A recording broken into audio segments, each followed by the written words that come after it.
नमस्कार, CSK news में आपका स्वागत है। दोस्तों, दिन भर की जो फटाफट ब्रेकिंग न्यूज़ निकल के आ रही है। आज का इतिहास इंडियन नेवी ने पूरी तरीके से बर्बाद कर दिया था कराची पोर्ट। जी हाँ, 4 दिसंबर 1971 को इंडियन नेवी ने कैसे ऑपरेशन टाइट ट्रेंड शुरू किया था उसके बारे में आपको बताएंगे। इतिहास जानना जरूरी है।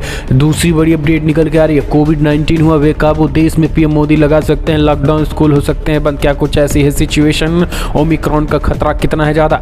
तीसरी बड़ी अपडेट निकल के आ रही है। चीन की दबंगई दुनिया चीन पर लगा सकती है बैन। जी हाँ, बड़ी खबर, जिनपिंग का सपना नहीं होगा पूरा, पूरी दुनिया चीन खिलाफ, दबंगई खिलाफ होने जा रही है खड़ी। चौथी बड़ी अपडेट बताएंगे। साउथ अफ्रीका, दक्षिण अफ्रीका में 5 साल से कम उम्र के बच्चों को बढ़ रहा है संक्रमण के मामले। आखिर क्या है नए संक्रमण के खतरनाक रूप। पांचवी बड़ी अपडेट निकल के आ रही है। जम्मू कश्मीर विधानसभा चुनाव की सुगबुगाहट के बीच गुप्कार में बढ़ने लगी दरार। नेशनल कॉन्फ्रेंस का पीडीपी और कांग्रेस पर हमला।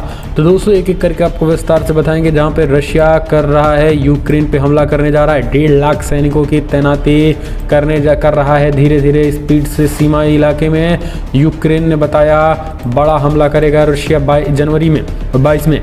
तो एक एक करके दोस्तों विस्तार से आपको जानना बेहद जरूरी है। लेकिन उससे पहले एक छोटा सा निवेदन, अगर आपने चैनल को अभी तक सब्सक्राइब नहीं किया तो पल पल के अपडेट के लिए चैनल को सब्सक्राइब करना ना भूले। दोस्तों, दरअसल पहली बड़ी अपडेट निकल के आ रही है, आपको बता दें फिलहाल आज के दिन, आज है 4 दिसंबर। दोस्तों, इंडियन नेवी के धमाकों से गूंज उठा था कराची। 7 दिनों तक झुलसता रहा पोर्ट। इंडियन नेवी ने बर्बाद कर दिया था कराची पोर्ट। 4 दिसंबर 1971। जी हाँ, दरअसल 3 दिसंबर 1971 को भारत पाकिस्तान के बीच युद्ध शुरू हुआ था और इसके अगले ही दिन इंडियन नेवी ने भी पाकिस्तान पर हमला बोल दिया था। इंडियन नेवी ने 4 दिसंबर को पाकिस्तान की नेवी पर हमला करना शुरू कर दिया था, लेकिन इसकी तैयारी कई महीनों पहले से शुरू हो गई थी।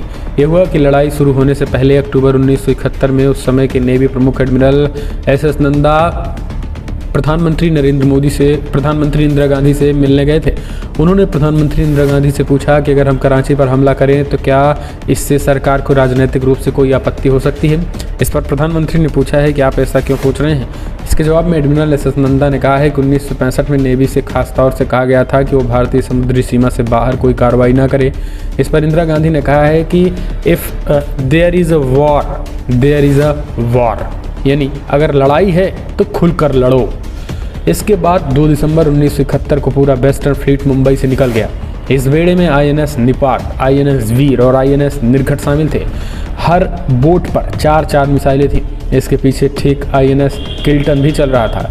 4 दिसंबर की रात ठीक 10:10 पर आईएनएस निर्घट ने पाकिस्तान के जहाज पीएनएस खैबर पर पहली मिसाइल दागी थी।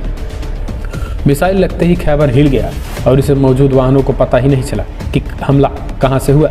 उन्हें लगा कि लड़ाकू विमान से हमला हुआ है। जो कुछ सोच पाते तभी थोड़ी देर बाद दूसरी मिसाइल चली और खैबर पूरा डूब गया। एक रिपोर्ट के मुताबिक पाकिस्तानी नेवी के 222 जवान इसमें मारे गए थे। रात 11 बजे आईएनएस निपात ने पाकिस्तान के एमवी वीनस चैलेंजर और पीएनएस शाहजहां पर 2 मिसाइल दागी थी। वीनस चैलेंजर तबाह हो गया था, शाहजहां को बहुत नुकसान पहुंचा था। उधर 10:20 पर आईएनएस वीर ने भी पीएनएस मुहाफिज पर मिसाइलें दागी थी।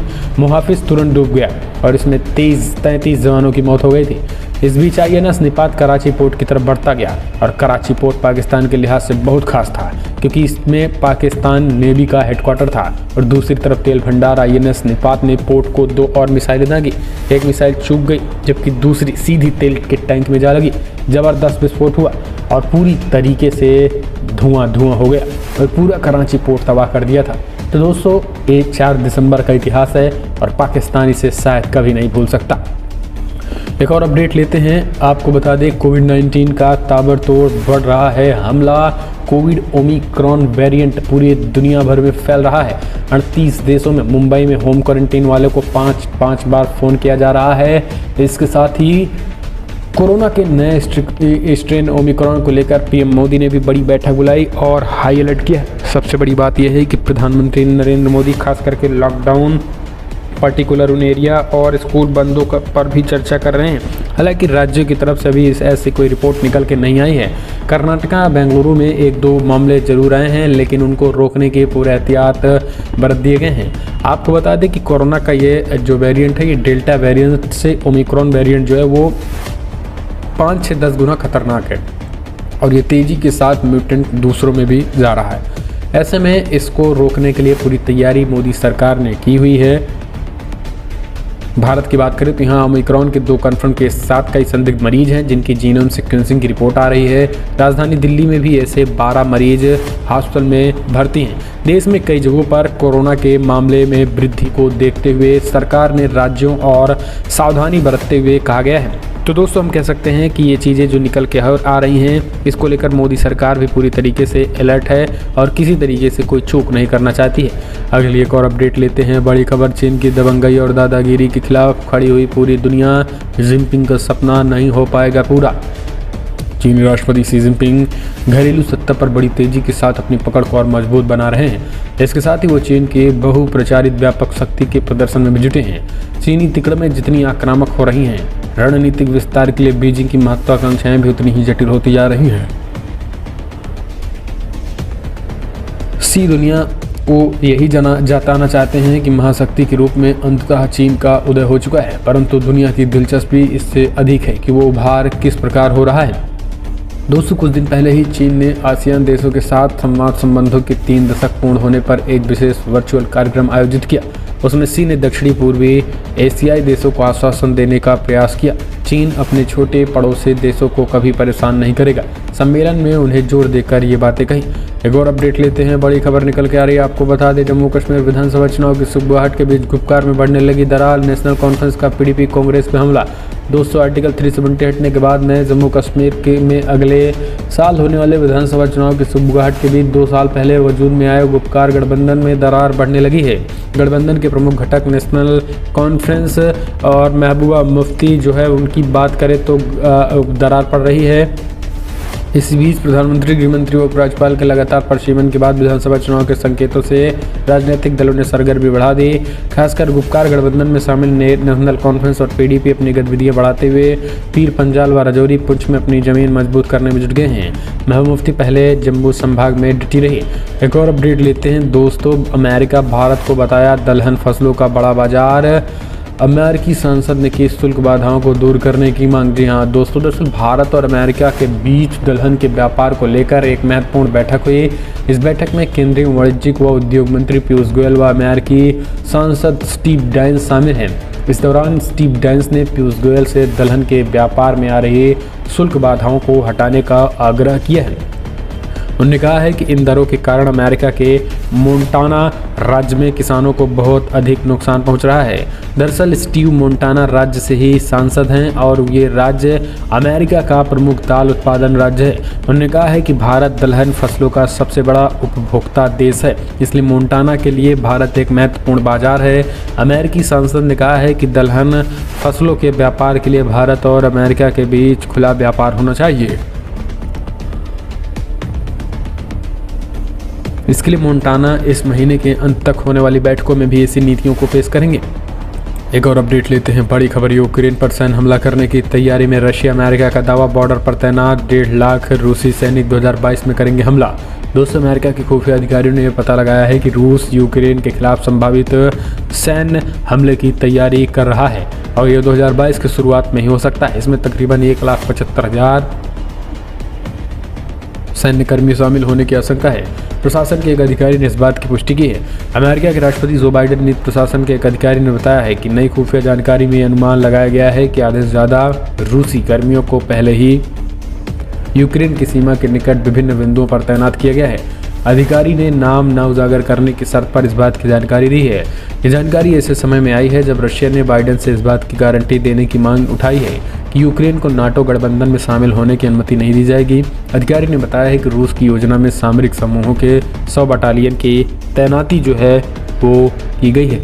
हम चलते हैं एक और अपडेट लेते हैं। आपको बता दें, बड़ी खबर निकल के आ रही है। दोस्तों ओमिक्रॉन 38 देशों में पहुंच चुका कोरोना वायरस का ओमिक्रॉन वेरिएंट, मौत का कोई मामला नहीं।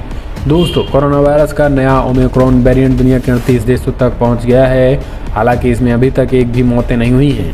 इस बात की जानकारी विश्व स्वास्थ्य संगठन WHO ने दी है। WHO ने शुक्रवार को कहा है कि दुनिया भर में अधिकारियों ने ओमिक्रॉन को रोकने के लिए तेजी से कदम उठाए गए हैं। दरअसल चेतावनी दी गई है ताकि इसे फैलने से रोका जा सके। संगठन ने कहा है कि ओमिक्रॉन वैश्विक आर्थिक सुधार को नुकसान पहुंचा सकता है। अमेरिका और ऑस्ट्रेलिया ने वेरिएंट के स्थानीय रूप से प्रसारित मामलों की पुष्टि की है। एक और अपडेट लेते हैं दोस्तों, आपको बता दें श्रीलंका में ईसा निंदा के आरोप में श्रीलंकाई नागरिक को जला डाला। श्रीलंका ने दी प्रतिक्रिया, इमरान खान को लगाई फटकार। इमरान खान ने भी कहा आखिर हम कैसा पाकिस्तान बना रहे हैं, उन्होंने भी माना। दोस्तों पाकिस्तान के सियालकोट में ईसा निंदा के आरोप में श्रीलंका के नागरिक की पीट कर हत्या में से दुनिया सुन्न है। श्रीलंका ने अब इस घटना पर गुस्सा, हैरानी, चिंता और दुख जताया है। श्रीलंका के कैबिनेट मंत्री नमल राजपक्षा ने कहा है कि दंगाई भीड़ की ये हरकत समझ से बाहर है। उन्होंने कहा है कि अगर चरमपंथियों पर नकेल नहीं कसी गई तो इसी घटना का शिकार कोई भी हो सकता है। ये बड़ी खबर निकल के आ रही है। इस बीच इमरान खान ने कहा है कि आखिर इस तरीके से कैसा पाकिस्तान बन रहा और बनाया जा रहा है। हम इस तरीके की पाकिस्तान का समर्थन नहीं करते हैं। पाकिस्तान को इस तरीके से चीज़ें नहीं होनी चाहिए पाकिस्तान में। हम चलते हैं एक और अपडेट लेते हैं। एक झटके में घट गई दुनिया रईसों की दौलत, एलन मस्क को $15 अरब का झटका। दोस्तों शुक्रवार को दुनिया के सबसे अमीर शख्स और टेस्ला व एयरस्पेस के मालिक स्पेसएक्स के मालिक एलन मस्क को तगड़ा झटका लगा। एक रिपोर्ट के अनुसार शुक्रवार को टेस्ला इंक के शेयरों में घाटा बढ़ने से मस्क की संपत्ति में $15 अरब की कमी आई। इसमें कहा गया कि महंगाई और आर्थिक तंगी की संभावनाओं के चलते टेक शेयरों में गिरावट देखने को मिली और इसका बड़ा असर टेस्ला पर दिखाई दिया है। विलिनियर इंडेक्स रिपोर्ट के मुताबिक टेस्ला इंक के शेयरों का भाव कम होने के कारण शुक्रवार को एलन मस्क की दौलत घटकर $269 अरब पर आ गई। गुरुवार तक मस्क की कुल दौलत लगभग $284 अरब थी। दुनिया के दूसरे अमीरों की संपत्ति में गिरावट दर्ज की गई। इसके बाद मस्क सबसे ऊपर अमेजॉन के जेफ बेजोस का आता है। बेजोस की संपत्ति में $2.7 अरब गिरावट हुई है। अमेजॉन इंक के शेयर में भी 1.5% की गिरावट हुई है। हम चलते हैं एक और अपडेट लेते हैं। तो दोस्तों बड़ी खबर निकल के आ रही है अगली, जहां पे आपको बता दें भारतीय जनता पार्टी यूपी में सीएम योगी आदित्यनाथ की तैयारी है। मथुरा को लेकर लगातार माहौल गर्म हुआ रहा है और यही कारण है कि मथुरा को लेकर भी तेजी के साथ गर्म हो रहे इस माहौल के बीच सीएम योगी आदित्यनाथ ने कहा है कि भगवान श्री कृष्ण के नगरी में इस बार जब कार सेवक घुसेंगे तो कार सेवकों पे गोलियां और बंदूक नहीं चलेंगी, बल्कि उन पर फूलों की वर्षा यानी पुष्प वर्षा कराई जाएगी। कुछ दिन पहले आपको बता दें उप मुख्यमंत्री केशव प्रसाद मौर्य ने कहा था कि अयोध्या और काशी में भव्य मंदिर निर्माण जारी है, मथुरा की तैयारी है। तो दोस्तों फिलहाल बड़ी